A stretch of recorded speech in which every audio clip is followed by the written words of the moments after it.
형제자매 여러분, 나는 지금 율법을 아는 여러분에게 말하고 있습니다. 여러분은 율법이 사람이 살아있는 동안에만 그 사람을 지배한다는 것을 알지 못합니까? 이를테면 결혼한 여자는 남편이 살아있는 동안에는 법에 의해 남편에 매여 살아야 합니다. 하지만 남편이 죽으면 그 여자는 남편에게 매여있던 법에서 해방됩니다.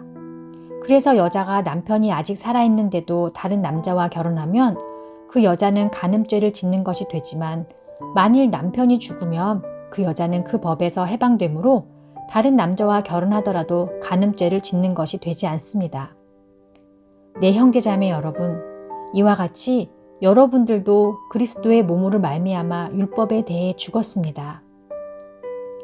이제 여러분은 하나님께 열매를 맺기 위해 다른 분, 곧 죽은 사람들 가운데서 살아나신 그 분의 사람이 되었습니다. 전에 우리가 죄의 성품에 사로잡혀 살았을 때는 율법이 우리 몸속에서 죄를 지으려는 욕망을 일으켜 죽음에 이르는 열매를 맺게 했습니다. 그러나 이제 우리는 우리를 가둔 율법에 대해 죽고 율법으로부터 해방되었습니다. 그러므로 우리는 기록된 문자에 따라 하나님을 섬기는 것이 아니라 성령의 새로운 방법으로 하나님을 섬깁니다. 그렇다면 우리가 무슨 말을 하겠습니까? 율법이 죄입니까? 절대로 그렇지 않습니다. 율법이 없었다면 나는 죄가 무엇인지 알지 못했을 것입니다.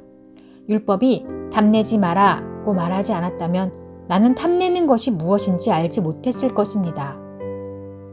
그러나 죄는 이 계명을 이용하여 기회를 엿보아 내 속에서 온갖 탐심을 일으켰습니다. 율법이 없다면 죄는 죽은 것이나 다름없습니다. 전에 내가 율법과 상관이 없었을 때 나는 살아 있었습니다. 그러나 계명이 들어오자 죄가 살아났고 나는 죽었습니다. 그래서 생명으로 인도해야 할 계명이 사실 나를 죽음으로 이끄는 계명이 되고 말았습니다. 죄가 계명을 이용하여 기회를 엿보아 나를 속였고 그 계명으로 나를 죽였습니다. 그러므로 율법은 거룩하며 계명도 거룩하고 의롭고 선합니다. 그렇다면 선한 것이 나에게 죽음을 가져다 주었단 말입니까? 절대로 그렇지 않습니다. 죄가 죄인 것으로 드러나도록 하기 위해서 죄는 선한 것을 이용하여 나에게 죽음을 가져왔습니다. 그리하여 죄는 계명을 통해 한층 더 죄의 참모습을 드러내게 된 것입니다. 우리는 율법이 영적인 것이라는 사실을 압니다. 그러나 나는 영적이지 못하며 죄의 노예로 팔린 몸입니다. 나는 내가 하는 일을 이해를 못하겠습니다. 내가 하고 싶어하는 일은 하지 않고 미워하는 일을 행하고 있으니 말입니다. 내가 그런 일을 하면서도 그 일을 원하지 않는 것은 율법이 선하다는 것을 인정하는 셈입니다. 그런데 이제는 원하지 않는 일을 하는 존재는 내가 아니라 내 안에 살고 있는 죄입니다.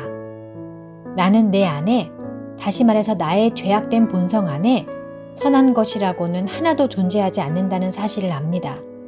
선을 행하려는 바람은 내게 있지만 선을 행할 수는 없습니다. 나는 원하는 선은 행하지 않고 원하지 않는 악을 행합니다. 내가 원하지 않는 일을 행하고 있다면 그 일을 행하는 자는 내가 아니라 바로 내 안에 살고 있는 죄입니다. 그러므로 나는 이런 법칙을 발견했습니다. 선을 행하려는 마음은 나에게 있지만 악이 나와 함께 있다는 것입니다. 사실 나의 속 중심에서는 하나님의 법을 즐거워합니다. 그러나 나의 몸의 여러 부분들에서는 다른 법이 작용하고 있습니다. 그 법이 내 마음의 법과 싸워 나를 내 몸에서 작용하고 있는 죄의 법에 사로잡히게 합니다. 나는 참으로 비참한 사람입니다. 누가 나를 이 사망의 몸에서 구원해내겠습니까? 우리 주 예수 그리스도로 인하여 하나님께 감사합니다. 그러므로 나는 마음으로는 하나님의 법에 복종하는 반면 죄악된 본성으로는 죄의 법에 복종하고 있습니다.